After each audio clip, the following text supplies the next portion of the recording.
SAARC summit में भारत के हिस्सा न लेने के फैसले ने पाकिस्तान पर करारी चोट की है। पाकिस्तान भारत के फैसले को दुर्भाग्यपूर्ण बता रहा है। दरअसल नवंबर में इस्लामाबाद में प्रस्तावित रहा 19वां समिट अब रद्द हो जाएगा, क्योंकि एक भी देश के हिस्सा न लेने से समिट नहीं कराई जा सकती। In the prevailing circumstances, the government of India is unable to participate in the proposed summit in Islamabad. सूत्रों के मुताबिक अफगानिस्तान, बांग्लादेश और भूटान भी इस्लामाबाद सार्क समिट के बॉयकॉट का ऐलान कर सकते हैं।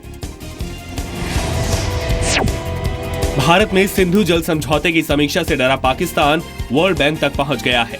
पाकिस्तानी चैनल जियो न्यूज के मुताबिक पाकिस्तान का एक डेलीगेशन वॉशिंगटन में वर्ल्ड बैंक के अधिकारियों से मिला है। रिपोर्ट में यह भी कहा गया है कि पाकिस्तान ने इंटरनेशनल कोर्ट ऑफ जस्टिस में भी गुहार लगाई है। इससे पहले पाकिस्तान की सरकार ने वहां की संसद में अंतर्राष्ट्रीय कोर्ट जाने की धमकी देते हुए कहा था कि सिंधु जल समझौता रद्द हुआ तो इसे युद्ध का कदम माना जाएगा। Revocation of the Indus Water Treaty are a blatant violation of international law and also constitute a breach of the Indus Water Treaty. Threats of water war are a part of a military, economic and diplomatic campaign to build pressure on Pakistan.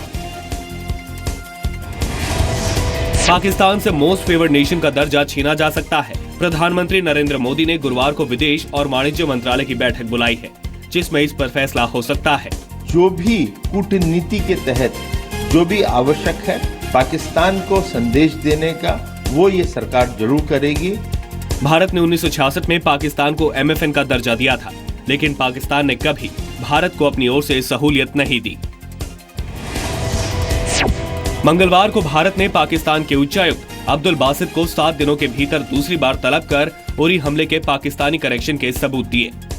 मारे गए 4 हमलावरों में से एक की पहचान मुजफ्फराबाद निवासी हाफिज अहमद के तौर पर हुई है। उनके हैंडलर्स की पहचान मोहम्मद कबीर अवान और बशारत के तौर पर हुई है। हमलावरों की मदद करने के लिए गिरफ्तार गाइड्स की पहचान मुजफ्फराबाद के फैजल हुसैन अवान और मुजफ्फराबाद के ही यासिन खुर्शीद के तौर पर हुई है।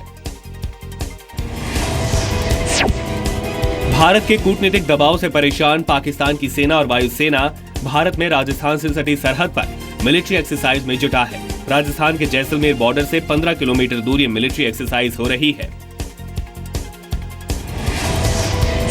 आज उरी हमले के मद्देनजर गृह मंत्रालय की संसद की स्थायी समिति की बैठक बुलाई गई है।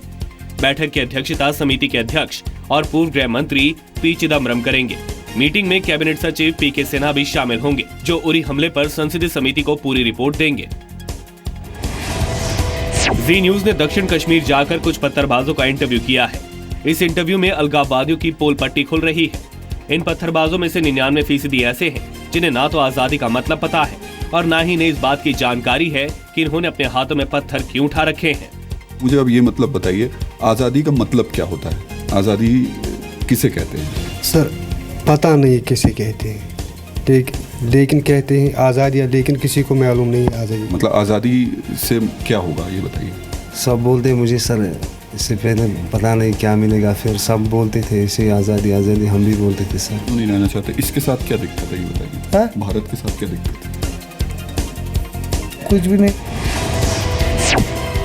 जी मीडिया के चैनल जिंदगी से पाकिस्तानी शो बंद करने के फैसले पर राज्यसभा सांसद और एसएल ग्रुप के चेयरमैन सुभाष चंद्रा ने कहा है कि देश से बढ़कर कुछ भी नहीं है। भी हमारे पास पाकिस्तान के लगभग 3000 घंटे के शोज हमने जो खरीदे हुए हैं और उनका पैसा दिया हुआ वो बाकी है हमारे पास। वो लगभग 60 करोड़ रुपए का सामान खरीद के पेमेंट दे के रखा हुआ है हमारे पास। फिर भी हमने निर्णय किया कि चलो 60 करोड़ इम्पोर्टेंट नहीं है हमारे को, इम्पोर्टेंट है हमारे देश की प्राइड, हमारे देश के लोगों की भावनाएं। जिंदगी चैनल ने मंगलवार को दिल्ली में अपने नए प्राइम टाइम कार्यक्रमों की सीरीज का ऐलान किया। ये कार्यक्रम 3 अक्टूबर से शुरू होंगे। दुनिया में पहली बार 3% फर्टिलिटी टेक्निक से बच्चे का जन्म हुआ है। 5 महीने के हो चुके इस बच्चे में माँ बाप का तो DNA है ही, साथ ही एक तीसरे डोनर का जेनेटिक कोड भी है। अमेरिकी डॉक्टरों ने इस तकनीक की बदौलत बच्चे में एक वंशानुगत बीमारी को दूर करने का दावा किया है, जो बच्चे की जॉर्डन मूल की मां में है। विशेषज्ञों के मुताबिक ये तकनीक वंशानुगत बीमारी वाले परिवारों के लिए क्रांतिकारी बदलाव लाने वाला साबित हो सकता है।